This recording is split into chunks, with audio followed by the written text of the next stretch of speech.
I think at one point I had an intro to my podcast, but I don't really care anymore. So why don't you introduce yourself? What's up, YouTube? It's your girl party Prat. I'm actually happy because like my voice is really sore and it sounded like shit earlier. I kind of sound like a gravelly creature, but Oh, you sound I already fine. sound like a gravelly creature to begin with, but that's fine. Um, Hey. yeah. I oh fuck, how do I describe myself? I guess I have to introduce myself. Mm-hmm. Okay. I like to stir shit on Twitter. I like to create effort posts on Tumblr. I am the head bitch in charge of a really, really crazy Discord. Neat. So I should say shout out to the fun posters. I also study and record, document the like world conflicts. Particularly right now, my focus is on the Syrian civil war and Libya and Yemen, particularly Syria. That's where um, my expertise is. I guess I could say as a hobbyist. Um, I'm also an artist, an animator, I guess, and designer. And I like to get fucked up Cool. sometimes. And you said with Syria and Libya, did you say that what you study the history or you study current events or both? Current events, Current the events. history. I mean, I've studied a lot of history, but I'm really into like contemporary conflicts, like studying factions and like motivations and like who's at play. It's like really exciting to get invested into it because it's like a conflict where there's so many people involved. It's really ridiculous. It's like a world war condensed into a single country. Right. I don't know a whole lot about that. Well, I mean, I was in the army, so I know there's always some shit going down over there. Uh, but also, I guess one of the things which I talk about a lot is trans issues because, as I think people should understand, or even just by listening to me right now, I am transgender. And Yeah. I find myself talking about that a lot, as it turns out. Yeah, that's actually one of the things I wanted to talk to you about. Well, what I liked about you was what like drew me to you on Twitter anyway was that you like just don't give a fuck. Like you just say what Yeah, you want, and I like that. I try to stay true to my general ethos of being very Nietzschean. So, Hey, that's nothing wrong with that, unless you get too depressed about it, I guess. uh, I love, something, something. I was, born molded by the darkness, etc., etc. Only adopted, and it was so blinding, etc. More, yeah, that sounds about right. You got it. You could say it's extremely painful. It's painful. What do you mean? I mean, it's kind of a philosophy which takes a really big guy to get into, and sometimes, things don't go according to plan, and um, you may not feel you're in charge. Yeah, But anyway, I think you have to be the kind of person that's gonna be smoking a little herb to to kind of kind of, to be chill with everything, or that shit gets super depressing.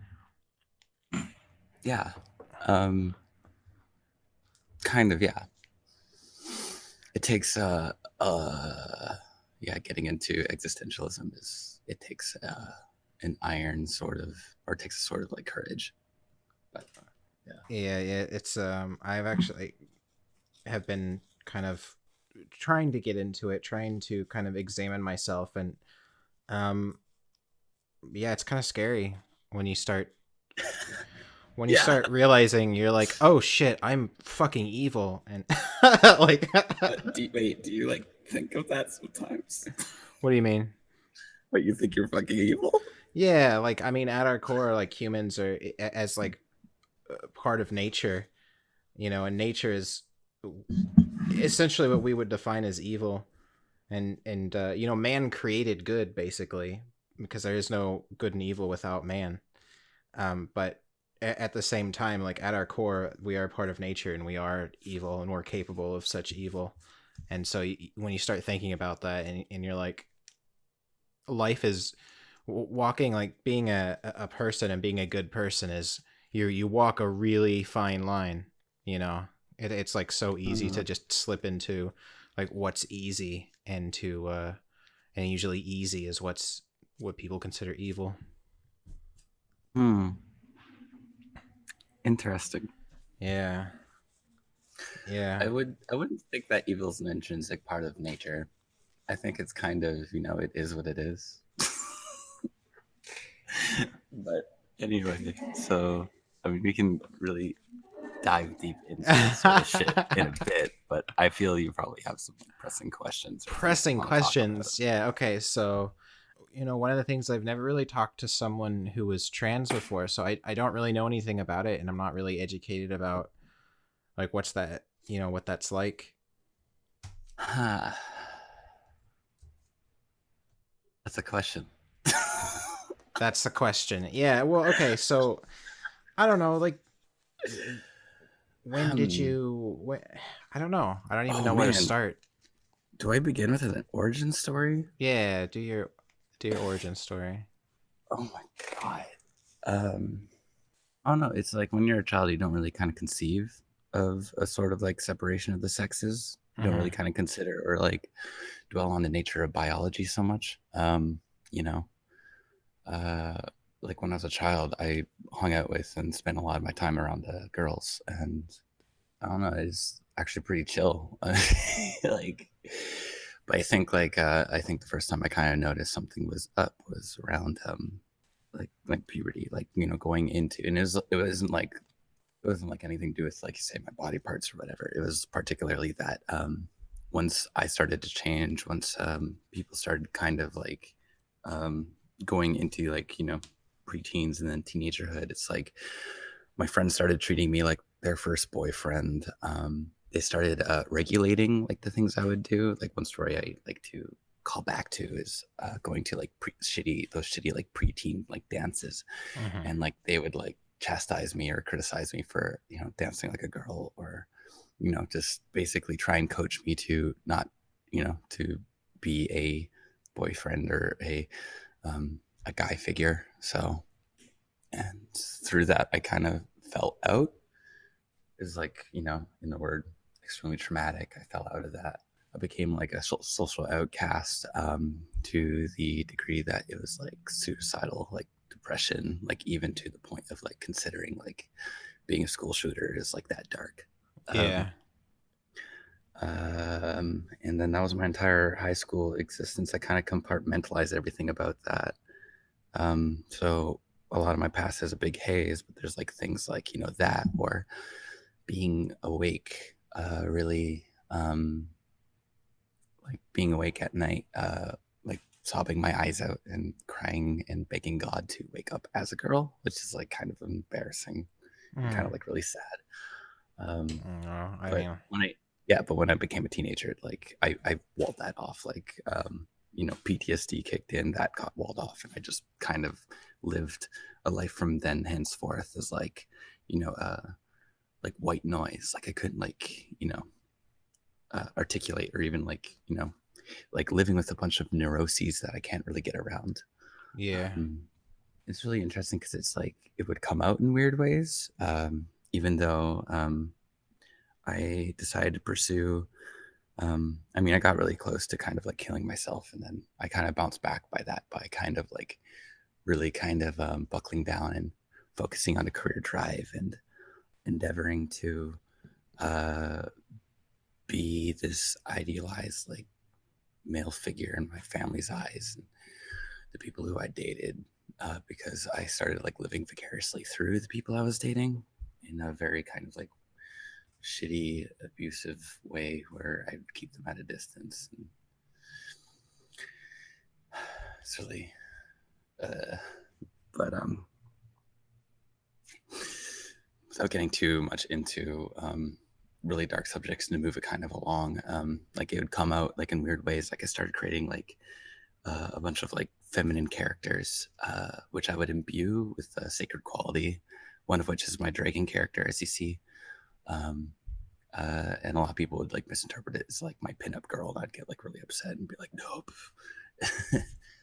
And then eventually, particularly because of my partner Squeege, I had a very clairvoyant observation and pointed out while doing commission for a party which I was doing in at Further Confusion, which by the way is really cool. Adventure Crew parties, you should go to it.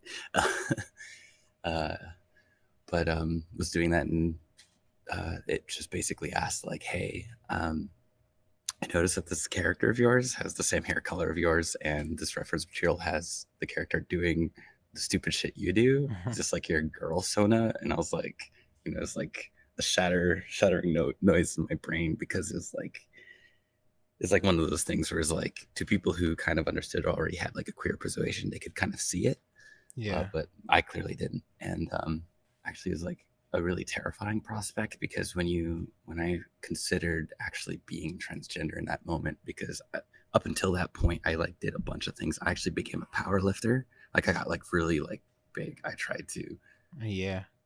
but like I was doing that in the way that I was taking agency back um, from the trauma of like puberty and becoming male. I was taking agency back and kind of shaping my body. But as I got buffer, I got like, attention, which just made me feel worse. Huh. So Yeah, that's a complicated so I had a huge rebound. And yeah, when you kind of confront the fact that you're trans, it's not, for me at least. And by the way, I can, throughout this interview, I'm speaking specifically to me and to my experience, because I understand my experience. I can't like speak for other people, but for me it was like tearing over like this big yawning void, like about to tip and fall in, and it's absolutely terrifying. I did not want to be trans. I did not want to like. I actually built a reputation on the internet for being a huge reactionary anti-SJW, and that was like a giant cope to kind of like project that internal denial struggle. So actually kind of confronting it for once was horrifying. It's not fun. No one wants to kind of, have everything they built up and thought they believed about themselves kind of be torn away. And it's like things that you build up as like a security blanket, because it is actually kind of horrifying. yeah. And either you kind of, when confronted with that, either you die or you just, dive right in and go for it. And I went for it. Well, And it's been a process. Here I am. yeah. Well, but you seem pretty happy. You seem pretty you feel good now. Yeah, because of I guess my philosophy, I kind of like grab for a sort of like Dionysian sort of like persuasion of embracing and like immersing myself in the senses and like life itself. And I think there's a great deal of suffering and horror and oppression I need to deal with, but in a lot of ways it opens up circuits of like awareness and comprehension that I otherwise would have not, would have gone over my head, would be a total normie. I would be like completely, you know, Yeah. satisfied with life. I Oh, would just open to more go from things. point to point to point, and then I would just follow a schedule set by someone else. But now it's like, by actualizing this way, I've kind of like embraced like a destiny which is kind of ever changing and like completely determined by my own desires and views. It's extremely liberating. Yeah, yeah. So that's why I like you. I knew that for immediately just from watching you post and some of the things that you were saying, that you were a more self-realized, self-actualized person, where that I that's mean, one of the the things. self-actualization thing is a process, Yeah, yeah. but certainly a great deal. Well, Yeah, than I was before. people are so conditioned to think and act a certain way, and a lot of the time they seem kind of unaware of that. They're unaware of just how trapped in this little box they are, and that's why they Mhm. get so angry when people say things that they don't agree with or have different opinions. You know, it's like they can't handle it on some level. It's very It's a reliance on a sort of a herd morality kind of thing. yeah, herd morality. Yeah, yeah. That morality is a big part of it. That's why I talk so much about morality, you know, on my channel and whatever. Is because Oh yeah. morality is so subjective, but people treat it like it's this perfectly objective thing, and it's like they don't. There I'm wouldn't. actually. What's that? Oh, sorry. I'm saying something to myself. Please Thinking. continue. Oh no, no. You know when you can interrupt me and we'll go with you because when I have people on my podcast, I want them to be the ones doing most of the talking. And if you let me talk, I'll get carried away and I'll just keep talking forever. So you got to interrupt Okay. me. All right. Yeah, I actually wrote. I wrote like so many notes. Notes. I'm like, yeah, I wrote notes because like so many things I want to talk about, and I don't know if I'll talk about them so much, but um, yeah, I actually a few hours before here I wrote a big thing because I was dwelling on Simone de Beauvoir, who's another great thinker, like philosopher who I admire and kind of internalize lessons from. And she writes a lot to the experience of um, of women in society and oppression and a sort of like struggle with bodies because like one of the things which is interesting which she kind of like illuminated to like women in general is that man how do I just like quotes in my head of trying to like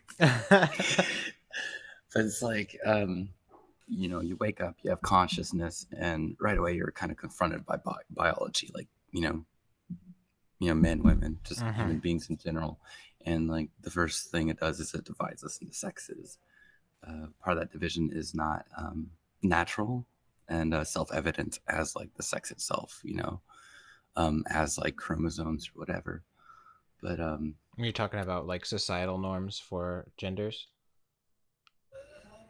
kind of like in a word I know it's a buzzword it's a social construct Uh huh. and that a lot of it is kind of informed from socialization and like the whole heritage of society kind of carrying forth like sort of patrilineal sort of idea of you know social hierarchy which obviously kind of like rests in maleness as like the divining sort of like norm. I think it has to do with Well physical then power. I mean that's part of it. It's kind of a holdover from a more warlike time. I don't know. The military is still like that. You know, the more push-ups you can do, the better of a person you are. Generally, it's like okay, Yeah, just I find it think it's dumb. like uh part of me like I think that's a bit of it is kind of like I mean that as I said that's like part of it but I think a lot of it also has to do with that well for example women particularly cis women I mean actually just women in general like me too to a acute degree we have to deal with a great alienation from our own bodies for cis women it's like the menstrual cycle which sort of happens to or in spite of you and that creates like a phenomenal divide between consciousness and the body in a way that men just wouldn't experience because literally like once a month some women just feel like they're at war with their own body. Huh? Yeah, I guess I've never really thought about that. People don't really talk about it. Oh yeah, no, like some periods are like really bad, like you can like can't get out of bed and I actually have some friends who are like that and I feel so sorry for them and I'm like I don't have to deal with that. Yeah, But I respect it for what it is. It's like yeah. It is weird that people don't talk about it, isn't it? yeah. I guess I've I mean that's why we're having this conversation, yeah. right? I guess I don't know. Maybe I just don't talk to a lot of women, but Yeah, but it's like it's phenomenal like that, which is like, men can think that they're masters of their own destinies and body in a way that cis women do not, because things like menstruation and like um, general other circuits of oppression, it's like, if it's like really felt or not, it's like it's less that there's a servitude or an enslavement to man as it is an enslavement to the species.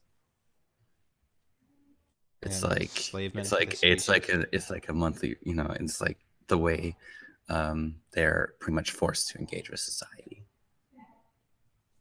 as sort of like the object rather than the subject in society. Um, I'm a little confused about that. Or wait, I probably got that wrong, but like the subject and object, like I don't know how to boil this down. That's funny. Don't worry about it. I can. It basically subject meaning like, say, like you are the subject of your own story. Like you think of, um, you know, as the sort of like the protagonist. And I'm not saying you personally, but there's kind of like a sort of, which you could say, socialization, or a way that men can engage in society, which sees them as the subject, and then everything else is like, including women, is kind of deemed as an object towards the ends of supporting the subject.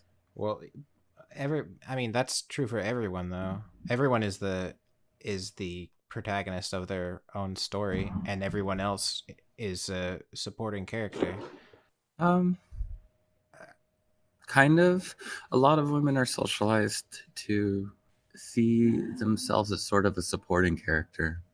Um, like it's socialized or conditioned to them, and You, huh. because I was grown up and um, I still had a boyhood.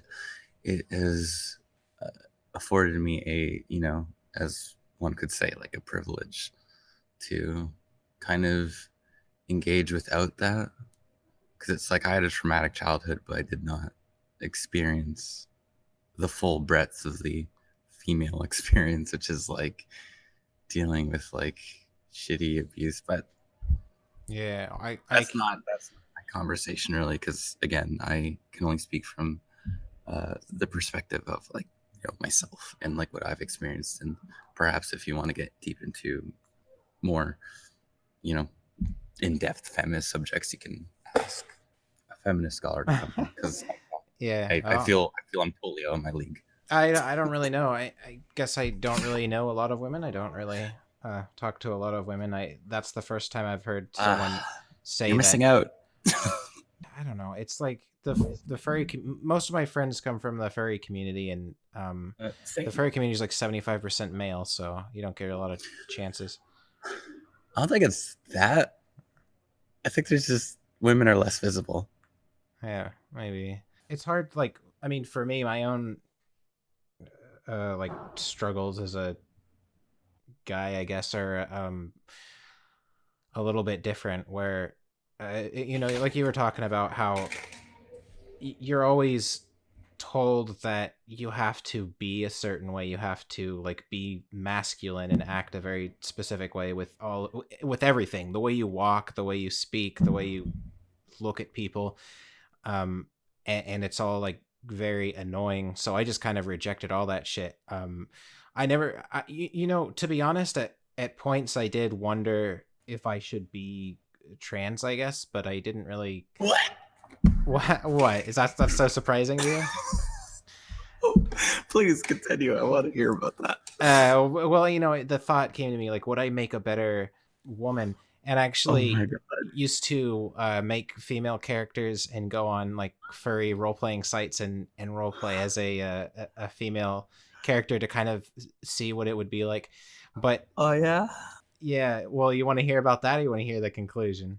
Oh yeah. Please, whichever you prefer. Okay, well, I'll say I'll wrap this up by saying I just kind of realized I don't really care about gender, so like if people want to like make fun of me for having like some feminine qualities and whatever. Yeah. It's fair. Yeah, You can be feminine in a guy. It doesn't matter. but it is Like, super fun. Oh, yeah, sorry. I mean, I live surrounded by extremely queer people, so. Mm-hmm. Oh yeah, I'm pretty gay. I mean, they made fun of me a lot in school, in high school, and everything. They were like, they would always call me gay. And back then, back in that's like fucking 1990s, right? People in middle school and all that, when being gay was like the worst thing that you could be. Basically, it was weird. It wasn't like it is today. I don't know how old you are actually. You said like mid 20s, something, right? Somewhere around there, right? I'm 30. Oh, okay. Uh, so you know, I actually I don't know. You know what it's like. It's like back in middle school. Um, Yeah. Being called gay was like the worst thing. Like that was like no one wanted to be gay because the gay kid like got beat up. Like you wouldn't even I, admit to that. as I said in my origin story, I couldn't really relate because I was a complete loner. Like, I actually did get bullied. I got bullied by a gay kid, or a kid who turned out to be gay. Hey, Like, he well, bullied me because he was into me. uh, But joke's on oh, him, that made him straight. wow. Wow. Okay, I sure. Uh, oh, I was gonna say it is fun to roleplay as female characters in the furry community, especially on F list. I don't know if you've ever done that. If you've ever been on F You list. No, it's like that really horny site where you can list all your kinks, right? Yeah, yeah. F list is a really fucking terrible place, but it is kind of fun to. Is it inappropriate to say to use the term slut around? Because Um, I've done plenty of that on yeah. there. I mean, I just made a T-shirt with the word "slutty" on it Uh and sold that, so you're huh. not gonna offend my sensibilities. Like, I actually just spent like I keep getting to like weird fights on Twitter over being able to say the word trap. Wow. People are offended by trap. Well, Well, it's yeah.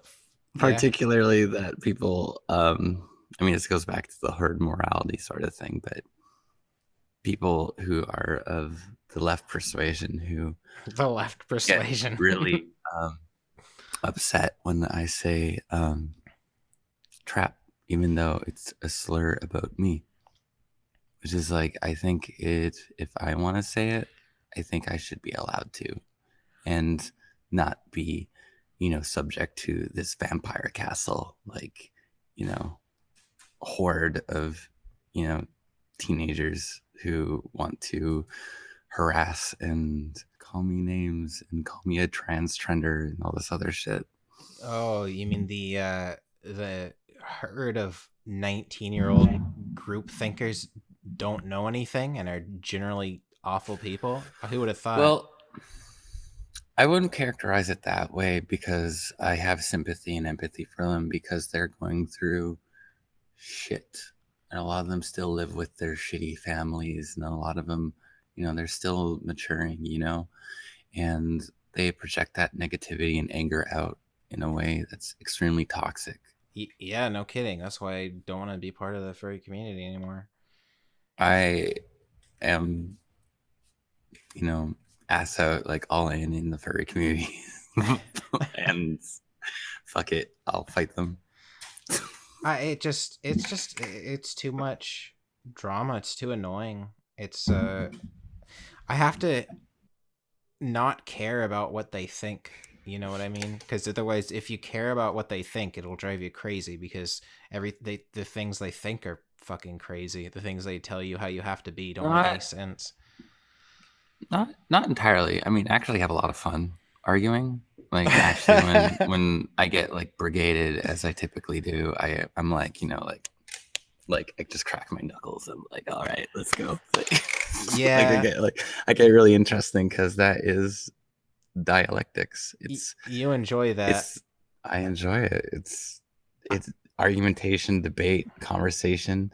It's like I like a good scuffle, and then at the end, we pull each other up. We dust each other off, and then we shake hands. Except Holy with shit! a lot of left-wing people, it's more they block you immediately, and then they say that you're this and that, and then they harass their friends to block you. And it's like, for a lot of people who build an identity around fighting fascists, you sure like acting like them. Yeah, well, that's what I was gonna say. Those are the kind of people I generally run into, though, in the furry community.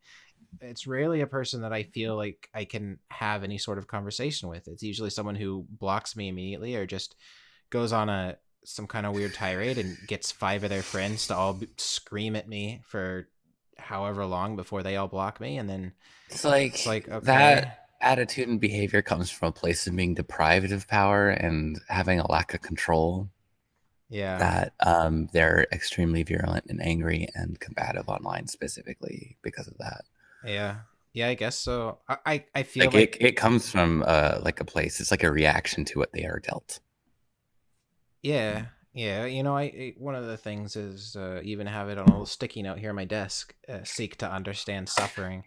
And like, I get that it comes from a place of suffering, and it's and like you said, they're still maturing and still trying to like come to terms with themselves as a person, and I just don't want to be around it. Like, I Yeah. understand that it's a thing that's going to happen. I'm not saying that Yeah. I Like if I were to characterize it as like violence, it's like that's, violence is always a failure of freedom, and so you're like obligated to resist oppression. But at the same time, if your collective action is on behalf of freedom, you have an obligation to allow others to express their freedom. You can't force people to join or bend expression towards a cohesive whole, because you're like the failing Borg. to yeah, you're like failing to protect the very virtue you have bound together to fight in the first place. Like you're failing to protect those who are otherwise are oppressed under the system or threat that besets them. So what ends up happening is that you have a bunch of disempowered people continuously mauling and harming each other, while Yeah, well, the that's powers that actually be get to continue territorializing and getting away with murder, essentially. oh, what are the yeah, I mean, that's the thing with the furry community, is that no one has any power. They're basically the outcasts of the world. So Outcast of the outcast of the yeah, outcast. so it's like no one here has power. No one here is oppressing you. It's all, we're all a bunch of weirdos, and I don't know. I'm done with it. I'm done trying to like talk Can sense they? into furries. It's fucking pointless. I mean, isn't like the YouTube furry audience really young? The YouTube audience in general I is mean, that's pretty the young, but interesting yeah. thing. The interesting thing about social media, it's like it's a great leveler. You have people, in their mid late 20s, you know, and then you have people who are 15, and you share a space. So it's like you can be having like this great big intellectual powwow where you're jerking each other off and patting each other on the shoulder, and then at the same time you'll have you know high school cliques scheming and like shitting on each Scheming, other. yeah, scheming. It was very much like that. There's like Mm. an incredible overlap between um, these left activist communities, especially on Twitter and in the fandom, and Kiwi farms. Oh, you Like think so? well, yeah, like um, I have been confronted by some of them with rumors and bullshit from Kiwi farms, which is like, I know you got that from Kiwi farms, you dumbasses. Right. Like they think that they're so coy, because it's like I think a lot of people kind of approach like shitty communities like that in a way. It's like, oh, I'm just reading. I'm not actually posting, but just being there and engaging and reading, you're dealing with people who have slurs in their names, like are posting on that board with slurs in their names on a forum dedicated to the harassment of, and like close stalking relationship with a trans woman. It's like, even if you think that you have this degree of separation by going there and reading what's on there, you're kind of letting in like extremely toxic ideas. Like it doesn't come across to them that like the entire website is built around fun, like fun at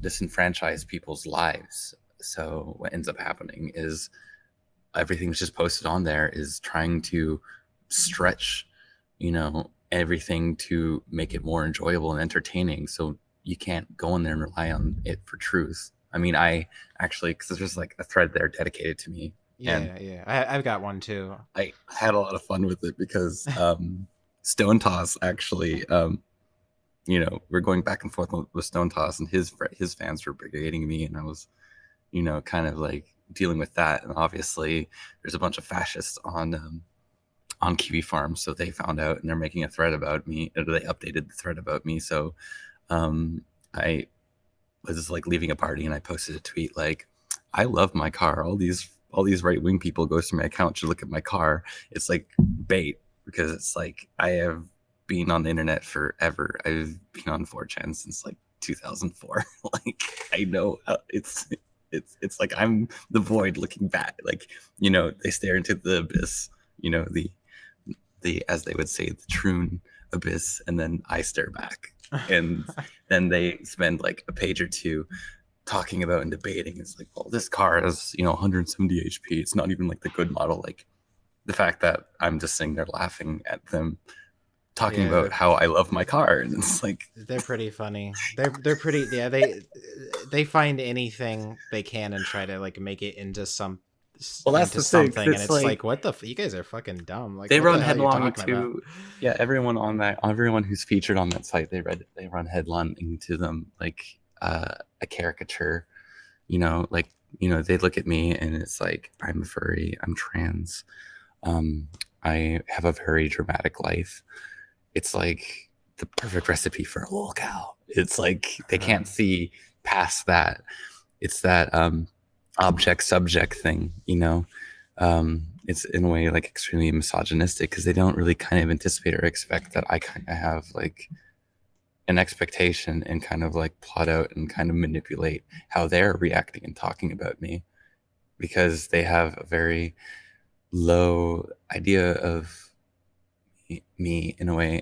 Actually, that blends back into like no, a lot of things. they do. They it's funny though how predictable they are. You know, not just Kiwi Farms, but like these people in general. That's why, you know, like, why do you think I make some of the videos or some of the tweets I do? I already know how people are going to react. It's just funny to yeah, actually, it was really funny because you're telling me like you wrote that script out for fuck, what was it, the child labor thing. You're like this is really funny. Do you think people are gonna fall for it? I'm like, Koth, you really have established yourself as a very serious styled like opinions tuber. People are gonna, I don't think anyone's gonna think it's a joke. In fact, I think people are gonna argue that it was indeed serious, and any attempt you're gonna say is a joke. I mean, actually, I have the screen caps to prove it if anyone wants to know, but it was a joke. And then 2 days later it went up, and people actually argue that it was serious, and any attempt that you could say that it's I don't. Well, that's serious. I knew that because, well, one of the things Do you do that a lot? Because you make some interesting videos. I fuck around Are a lot. all of them jokes? I will say that my videos basically fall into two categories. Ones that are mostly serious with some jokes, and ones that are mostly jokes with some serious bits. But I'm not going to say which one is which, because that ruins the fun. Yeah, you have like an interesting perspective. Oh wow, thank you. YouTube seems like a lot. A lot. YouTube is a weird thing, because it's hard to be good at YouTube, I think, because it's constantly, You have to do like algorithm shit. yeah, it's constantly changing. It's like what worked yesterday isn't going to work today, and it's just like you're trying to See, always figure out what the fuck it wants. You're gonna want to like start illustrating your dragon doing like a shocked like soy boy face, and and with bright like a rainbow border and like bright bubble text being like, oh my god, what, child labor. like I don't, that's what you're gonna have to do to stay on top of the game. Yeah, I wish I could draw so I could make all kinds of things, Actually, I just realized there's like an interesting like crossover here, because it's like you're prominent on the furry YouTube thing, which is like an alien world to me, and I guess I would say I'm pretty prominent on furry Twitter. Just like both platforms kind of like have different qualities, so I think like I couldn't really speak to what the community is like on, because it's like same thing with like Instagram or like Facebook furries. It's like different continents and different languages engaging with the community. It's interesting. I find that the people on Twitter are generally just worse. On YouTube, it's mostly people leave dumb comments or like meme shit, and it gets kind of annoying like that. But on Twitter, people are just vicious. See, you have to go with the flow. You have to embrace it. I guess I don't like Twitter. All I do is shit post and make banter. I just don't really feel like arguing with people all the time. Like, I know you like it, and I used to do that too, but I just don't really care. Like, I don't know. I'd rather just, I like yelling at people. I like paper. I'd rather say some cheeky shit and then everyone get upset about it for no reason, because I get upset about everything. It's actually really funny when you're sarcastic and people interpret it as like you're being serious. Well, yeah, that's what I was gonna say. Is that you can say the craziest shit and people think you're serious now, because people are, I guess, because people have been exposed to so much and people are so nuts online that they just believe anything. But it's like, it's weird to me to look at one thing a person said, especially if you don't really know who they are and how they talk and what kind of videos or whatever they make, and just look at one little thing they said and expect that you know exactly what they mean by it. Like, you know that they're joking or not. Or the other thing that they like to do, if I joke about being conservative, then they're like, oh, he's being serious, he's a conservative. If I joke about being liberal, then they say that I'm making fun of being liberal, which I would be, and that I'm actually conservative. So no matter what I say, I'm conservative. It's like, the interesting thing, because I mentioned the Vampire Castle earlier. Have you read Mark Fisher? no, what is this Vampire Castle thing you've mentioned? So Vampire Castle is okay. So in left-wing communities, it's kind of driven a lot of academics and left-wing minds and people like you've experienced it. Now it's the same way within left-wing circles, which is why I'm like at odds with it. I would say I'm probably post-left as a result, but I really don't want to consign myself to ideology, because that's like no, exactly. That's against my principles from, in a very existential way. But it's like there's a lot of people who LARP as left-wing or social democrat, but they're in their souls like still liberals, because we have a generation, millennials now, the Zoomers, they've grown up under Reagan, under Bush, even under Obama. Like, they're all neoliberals, and it's like their concept of like identity is, for better or for worse, shaped by the way consumerism and neoliberalism has manifested in society. So it has a way of making collective action impossible. It just keeps atomizing down to smaller and smaller units, and these smaller units, instead of like class, stops mattering. Like, class is no longer a distinction, because you have a lot of middle class or really comfortable, activists who think that they're left, but really kind of argue from a classist place or standing, and they control the conversation, because it's like, what it is, it's like, it's kind of like ideological terrorism, not in like a literal sense, but like kind of like it prevents an open sort of like discourse. It makes people terrified of making mistakes. It makes people terrified of opening up their lives too much. At least, someone search and find like a tweet where they, said something bad, and it doesn't matter if it's like they've grown from that, or or context. It doesn't like because the way people interact with social media, internet, is like that still exists on your profile. So it's like, as it appears as fresh as any recent tweet you made. There's no sense of time, and also it's just the way a lot of these activists have just kind of reduced people down to completely dehumanized units that you can kind of snipe for clout. Like, I think there's a lot of activist circles on the right and left which have now, I wouldn't say right, I think all right-wing people, kind of not necessarily neo-Nazis, but like a lot of people, all those people are just like extremely burned nihilists. But like, there's like yeah. I kind of lost my thought there. Yeah, no, I know what you're saying. It's really weird, especially when it's like when it's a person who's more in a public eye, like a YouTuber or someone like you who has I think you have like 10K followers on Twitter, right? Yeah. Something like that. Yep. So the thing is, Actually, like, it's harder getting followers now because I'm shadow banned. oh no, I don't know. They like people don't see your tweets half the time. It kind of sucks. Yeah. Well, so what I This is the cost of being problematic. yeah, I'm sure I'll get kicked off YouTube at some point.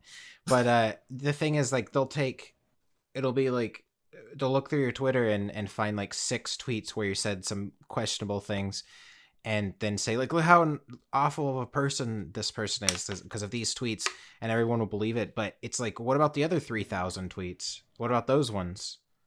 Like, it doesn't that give a better picture of who I am as a person, not just the 6 angriest things I ever said on Twitter? Like, what the fuck?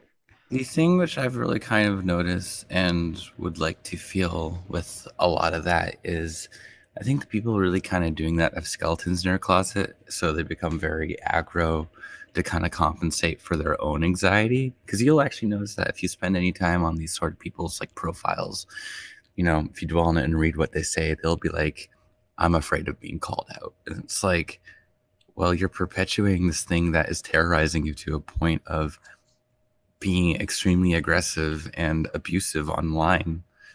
It's like kind of like they want to avoid being called out themselves, so they are really aggressive and like terrorize and intimidate everyone around them. Yeah, it's a self-perpetuating nightmare. That's another reason why I just had to get away from it. Like, I don't want to be involved with those people at all. And I see it. The sad part is I see it even among the groups of people who are sort of like anti-furry, I guess. They say that they don't want to be involved with the furry community because obviously, there's a lot of people like that. But then they act the same way and like do the same kind of shit to each other because like on some level they still care a lot about what the furry community thinks about them.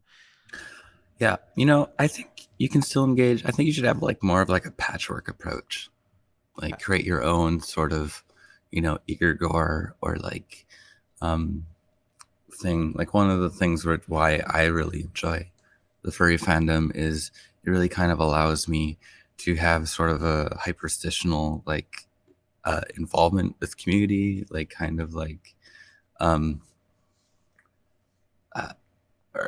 like creating like spaces and like, because there are people who think like you, but they are also, I think a lot of people kind of approach it as like a cohesive whole when they should really kind of approach it and carve out from that something of their own. And I think it would create a healthier, more sustainable furry fandom.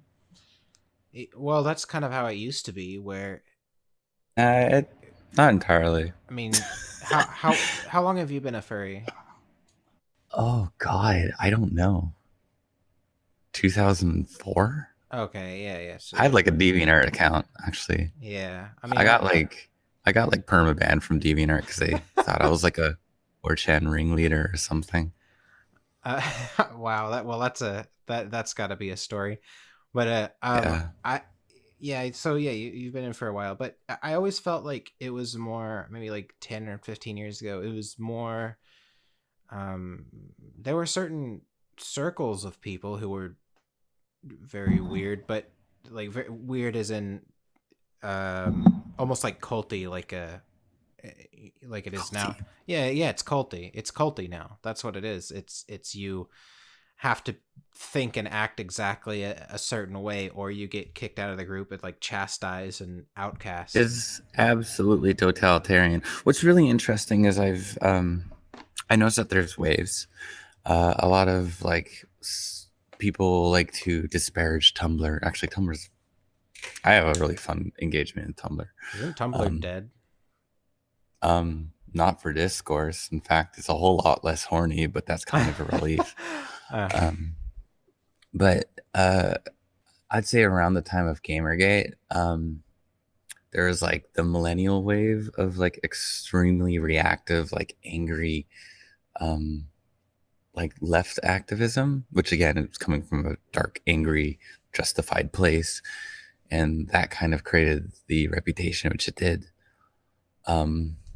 But I think with these sort of things, it comes from a place of unchecked, abusive, um, malignant behaviors, like manipulative behaviors. So a lot of these people have their circles and they attract people who think just like them, that they're like really aggressive and tearing other people down. And they build up a reputation or an identity around that, uh, you know, rationalizing it as justice or whatever. And eventually, once they run out of, actual enemy, people who deserve the negative attention, and then eventually it ends up kind of cycling inwards. And like I had a lot of friends who, during peak Tumblr, 2014, 2015, like at some point, like they started like really viciously attacking and harming each other, and they all got really burnt out. And then Gamergate rolled around, and then they got extremely burnt out. And then a lot of them just took, they took a vacation. Like they're like, I'm done. Like they matured, they walked out of that. And then I'm actually friends with a lot of people who were like that, which has been like an incredible insight. Cause it's like, I'm learning from them, because I was on the other side of the fence. I had built a reputation on Tumblr as being like a very aggressive anti-SJW. And then now I'm like friends with everyone who were those SJWs. And actually, in a way, I am an SJW now as well. But that is cycled out, and now it's moved on to Twitter, because now you have Zoomers or Gen Z or Z. They're now going through that cycle, because of the level, play field, and I can see it happening all over again. And it's like, having gone through that, having spent so much time engaging with it in the past, it's like also one of the reasons why I kind of invite and engage with it, as I have been doing on Twitter, talking about my Pride post recently, which was a shit show. Pride posts. Oh, did you see any of those? I don't think so. I'll be honest. Like I see your like tweet chains from time to time. I have no fucking idea what you're talking about most of the time.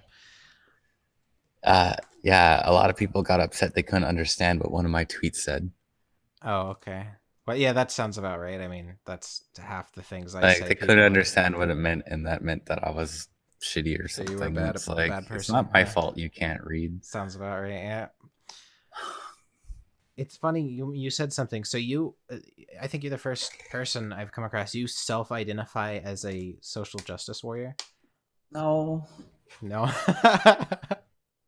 My principles align with what a lot of that is. Yeah. I am very pro freedom and emancipation and liberation. Yeah. Well, I mean, and like everybody is. It's just a matter of, are you willing to attack people who? No. Yeah. So yeah, I wouldn't really call you it's a social pointless. justice It's just, warrior then. Yeah, I suppose That's the difference. That's what it comes down to. Everybody is pro freedom and, well, I mean, when I say everybody, I mean reasonable people. There are some people who are, I don't know, racist for no reason, but that's a very no reason. Very tiny no, amount. It's not very tiny. There's a lot of really racist people. I don't know. it depends No, on it's what you well, would you're consider thinking in racist. terms of like overt, like people who will say, Yeah. Oh no, dehumanizing slur words. if we get into that Let's get conversation, into microaggressions. if we get into that conversation, everybody is racist. But if I'm talking about like people who are actually the type that are going to try to hurt you or ruin your day because of the color of your skin. Well, here's the thing: the people who are casually and Casually indifferent, racist. Yeah. yeah, they'll be idle when shit does happen. Because I have seen that happen. I think a lot of people really need to continuously exhume and address and, proactively engage with their prejudices. I had to do a lot of that. Yeah. Yeah. And I Well, feel I'm a better person for it. And I don't think it's something that you can really kind of that hand wave away. that's Because actually it does really suck. It's like, I don't know. I just wish people were just more willing to kind of think about their place and their relation, like be mindful and respectful, and then kind of like allow themselves to let in kind of perspectives which from people of color, because it actually opens up circuits of awareness and makes you more wise. well, yeah, that actually goes back to what we were talking about at the very beginning about being introspective. And a lot of people aren't. And like, yeah, I realize that. Well, Like, I a lot of people realize, can be introspective in the set that they are like, the tires are just continuously going and they're not like getting traction. They're hedge mazing. They're not really kind of like going anywhere. They're just kind of, yeah. Sorry, what were you gonna say? I think that being lost is kind of part of the process, though. You got to figure out a system of how to deal with yourself, and Yeah, being lost in that maze is part of it. it is part of it, but also it's like, speaking as someone who's encumbered by society and bigotry, it's complicated by the experience of that, because a lot of it causes trauma and neurosis that gets in the way of actualizing. Like, you don't really have the blank slate where you're kind of just introspective. You have to actively keep your head above water because of the shit you are dealt with. I mean, I think that's true for everyone to a degree, though. It's always going to be like that. You can't really control the world around you. You have to you have to control yourself. And that's what I'm getting at. Back to what I was saying before I got off on the whole everyone's a racist tangent. Is that people, the difference I would say between like a normal person and like a social justice warrior is thinking that you can control other people's actions and control other people and control the world instead of controlling yourself. Everyone's in charge of themselves, and that's pretty much all you have power over, unless you want to be a tyrant. Yeah, I mean, I aspire to greater, and I think a lot of people should also. Actually, I'd written something in here. I mean, talking about racism. You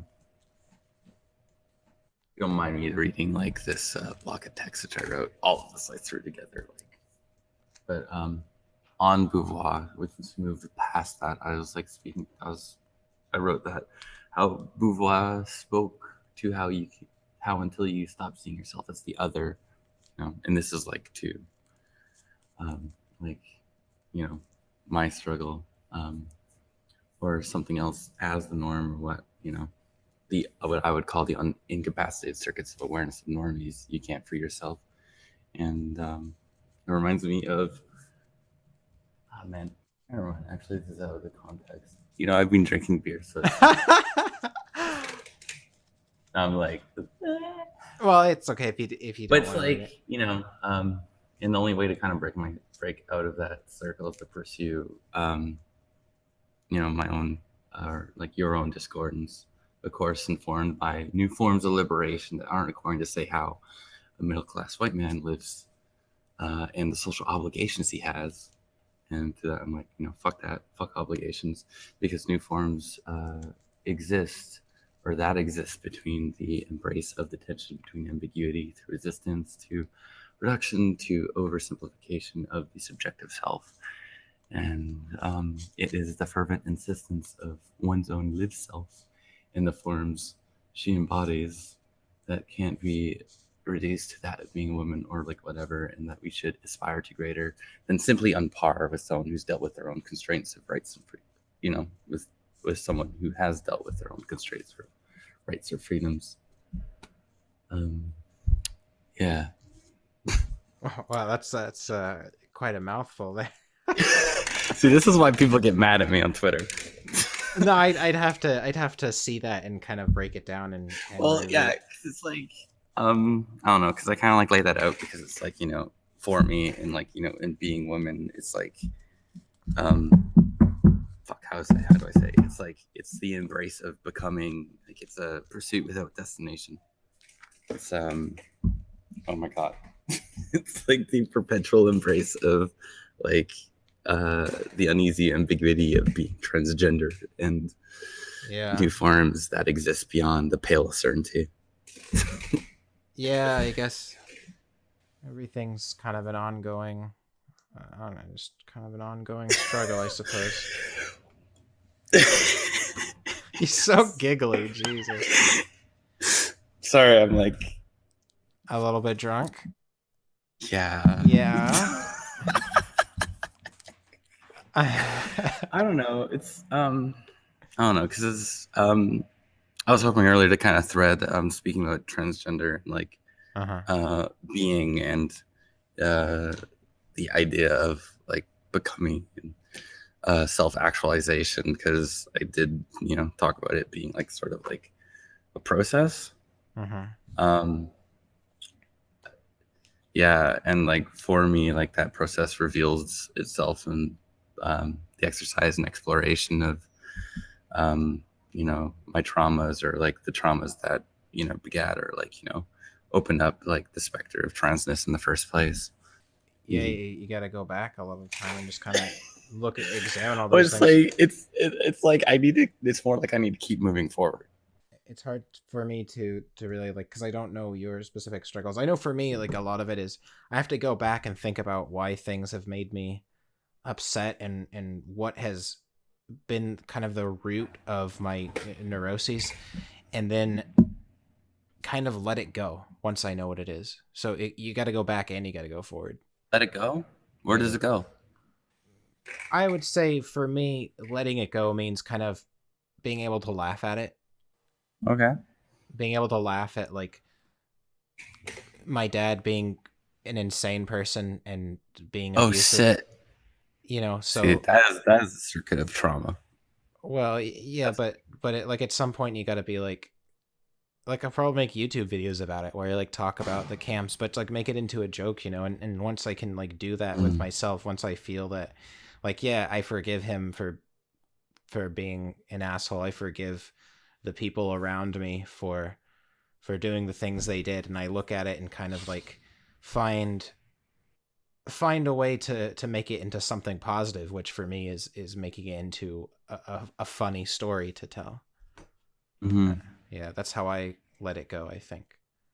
Yeah, I really appreciate that sort of like process, because it's like those sort of things kind of like inform us moving forward in like our actions, especially in a way that's kind of like I'm opposed to that. Like I don't want to be that. It has like a in a lot of ways like a positive way of manifesting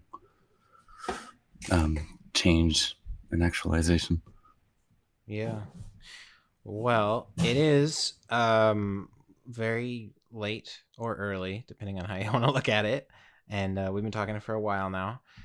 Yeah. So I feel we should probably wrap it up here. Is there anything else you want to say real quick?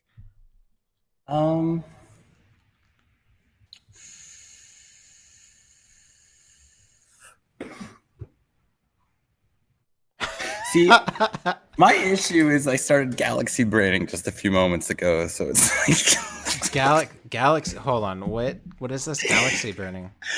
oh, galaxy braining. I don't know. Like Galaxy braining. Okay. I was like thinking emoji. Like, Oh, you were thinking. Wow. I went to go work out at the library. Oh, wow. Galaxy braining. But yeah, fuck. There's like so much I would like to talk about. Well, we could do this again sometime too. Yeah, because it's like there's so many other things. Or we could just confuse people on Twitter. Yes. That works.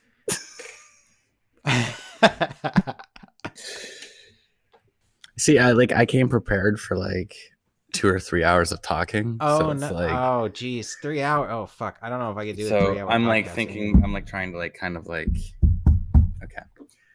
So say, here's the idea.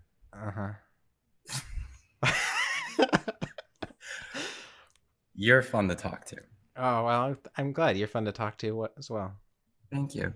And I'm really happy to have been invited on to your thing and talk to your audience. I probably didn't make sense to a lot of them. Oh, that's okay. Half the shit I say doesn't make any sense. But I'm like reminded right now because like one of my favorite things talking ahead of this is that you're like talking about like this is my new format. I'm gonna like have like an interview thing. It'll be like Joe Rogan and like we're just gonna hang out and talk. Yeah.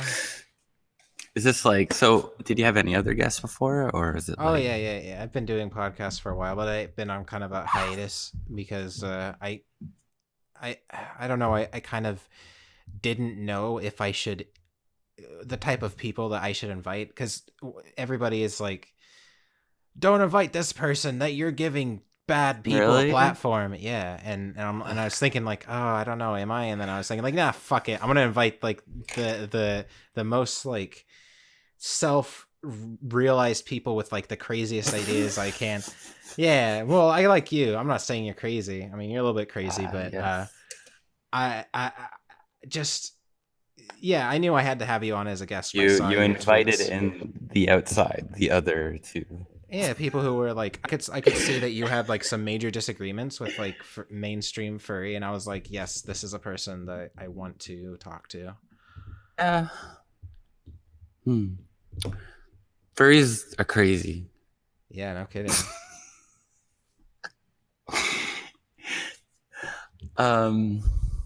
Yeah. Maybe I should promote myself. Yeah, do that. Did I say like my Twitter? I mean, No, you're not allowed. It's my channel. Oh, say your Twitter. Kothorix is mean and won't let me. What's your Twitter handle? It's Party Prat. Prat. Praty. Wait, I think that's how you spell it.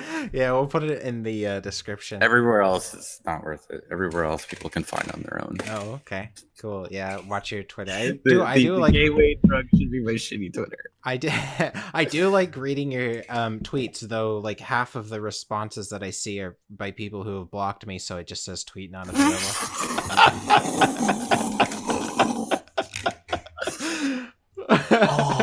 A lot of people have me blocked too.